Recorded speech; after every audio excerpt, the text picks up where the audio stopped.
When you're ready to start investing, you'll hear people throw around terms like stocks, bonds, real estate, and commodities. But what actually are these things? And more importantly, why does it matter which ones you choose? Today, we're breaking down asset classes, the fundamental building blocks of any investment portfolio. By the end of this video, you'll understand what each major asset class actually is, how they behave differently, and why having the right mix matters more than most people realize. Let's start with the most familiar one, stocks. When you buy a stock, you're buying a tiny piece of ownership in a real company. If you own Apple stock, you literally own a fraction of Apple. You're a shareholder. And as a shareholder, you benefit when the company grows and becomes more valuable. Here's what makes stocks powerful. They represent ownership in productive assets. Companies hire people, create products, generate revenue, and hopefully make profits. When they do well, your ownership stake becomes more valuable. Stocks generate returns in two ways. First, through price appreciation. If you buy a share for $100 and sell it later for $150, you've made $50. Second, through dividends. Some companies share their profits directly with shareholders as cash payments, usually every quarter. Historically, stocks have delivered the highest returns of any major asset class over long periods. We're talking average annual returns around 9 to 10% over the past century. But, and this is crucial, they're also the most volatile. Stock prices can swing dramatically in short periods, sometimes losing 30, 40, or even 50% of their value during market crashes. This is why stocks are generally considered higher risk, higher reward investments. The potential for growth is significant, but you need to be able to stomach the ups and downs. Now let's talk about bonds. If stocks are ownership, bonds are loans. When you buy a bond, you're lending money to someone, usually a government or a corporation. In exchange, they promise to pay you back with interest. Think of it like this. If you buy a 10-year treasury bond from the US government, you're basically lending Uncle Sam money. The government says, we'll pay you back in 10 years, and in the meantime, we'll pay you interest every 6 months. Bonds are generally considered lower risk than stocks, especially government bonds from stable countries.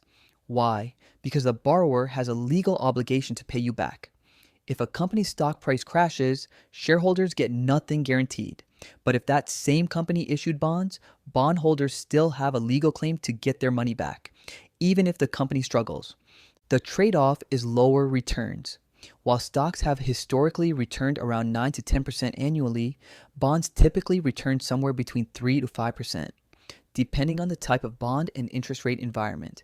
Bonds serve a crucial role in portfolios, stability. When stock markets crash, bonds often hold their value or even increase in value as investors flee to safety. This is why financial advisors often recommend holding both stocks and bonds. The bonds provide a cushion during the rough times, but bonds aren't risk-free. If interest rates rise, existing bond prices fall, and if the borrower defaults, meaning they can't pay you back, you could lose your investment. This is more common with corporate bonds than government bonds, which is why corporate bonds typically pay higher interest rates to compensate for the extra risk. Next up, real estate. Real estate is exactly what it sounds like: property, houses, apartment buildings, office spaces, shopping centers. When you invest in real estate, you're buying physical property that can generate income and potentially appreciate in value. Real estate investments work in two main ways. First, through rental income. If you own an apartment building, tenants pay you rent every month. Second, through appreciation. If property values increase, your real estate becomes worth more over time. Real estate has some unique characteristics. It's tangible. You can see it, touch it, use it. It's also less liquid than stocks or bonds, meaning you can't sell it quickly if you need cash. Selling a house might take months, while selling a stock takes seconds. Historically, real estate has provided solid returns, though not quite as high as stocks over very long periods. But it offers diversification benefits because real estate prices don't always move in sync with stock markets. For most people, real estate investing doesn't mean buying physical properties. It means investing in REITs, real estate investment trusts. These are companies that own and manage real estate, and they're required to pay out most of their income as dividends to shareholders. You can buy REIT shares just like stocks, getting real estate exposure without the hassle of being a landlord. Now let's talk about commodities. Commodities are raw materials and agricultural products. We're talking about gold, silver, oil, natural gas, wheat, corn, coffee, the basic physical goods that fuel the global economy. Commodity investing is different from stocks or bonds because commodities don't generate cash flow. A bar of gold doesn't pay dividends or interest, it just sits there. The only way you make money is if someone is willing to pay more for it later than you paid originally. So, why do people invest in commodities? Primarily for diversification and inflation protection. When prices across the economy rise, inflation, commodity prices often rise too, since they're the raw inputs for everything else. Gold, in particular, is often viewed as a hedge against currency devaluation and economic uncertainty. Commodities tend to be extremely volatile. Oil prices can double or halve in a matter of months based on global supply and demand dynamics. This makes them risky as standalone investments, but they can serve a purpose in a diversified portfolio. Most individual investors access commodities through commodity-focused funds or ETFs rather than buying physical barrels of oil or bushels of wheat. Finally, let's touch on cash and cash equivalents. This includes actual currency, savings accounts, money market funds, and short-term government securities like treasury bills. These are the safest, most liquid investments you can hold. Cash equivalents serve a specific purpose. They preserve capital and provide immediate access to funds. If you need money tomorrow, you want it in cash or something that can instantly convert to cash. The downside, cash generates almost no return and it actually loses purchasing power over time due to inflation.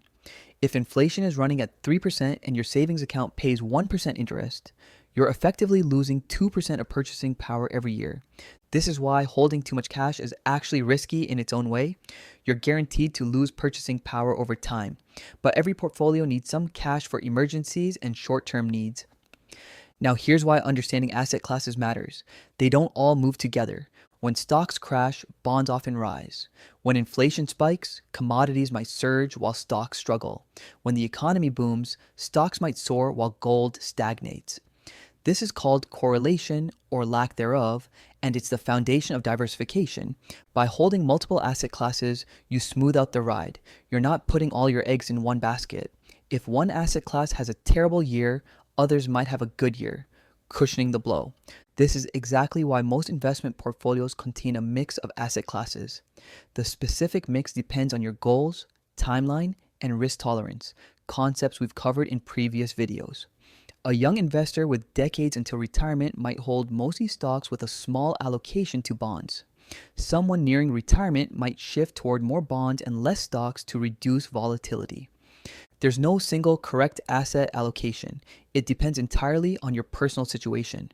But understanding what you're actually buying, whether it's ownership in companies, loans to borrowers, physical property, or raw materials, is essential for making informed decisions. Here's what you should remember. Stocks offer the highest long-term growth potential but come with significant volatility. Bonds provide stability and income but lower returns. Real estate offers tangible assets and income potential with lower liquidity. Commodities provide inflation protection but no cash flow and high volatility. And cash preserves capital but loses purchasing power over time. The key is understanding how these pieces fit together in a portfolio designed for your specific goals and risk tolerance. In the next video, we'll talk about how markets actually work, where these assets are bought and sold, who sets the prices, and why prices change. Because understanding asset classes is one thing, understanding how they're traded is another crucial piece of the puzzle. If you found this helpful, give it a thumbs up and subscribe for the next video in this series. We're building your investment knowledge step by step, and trust me, it all starts making a lot more sense once you see how everything connects. Thanks for watching, and I'll see you in the next one.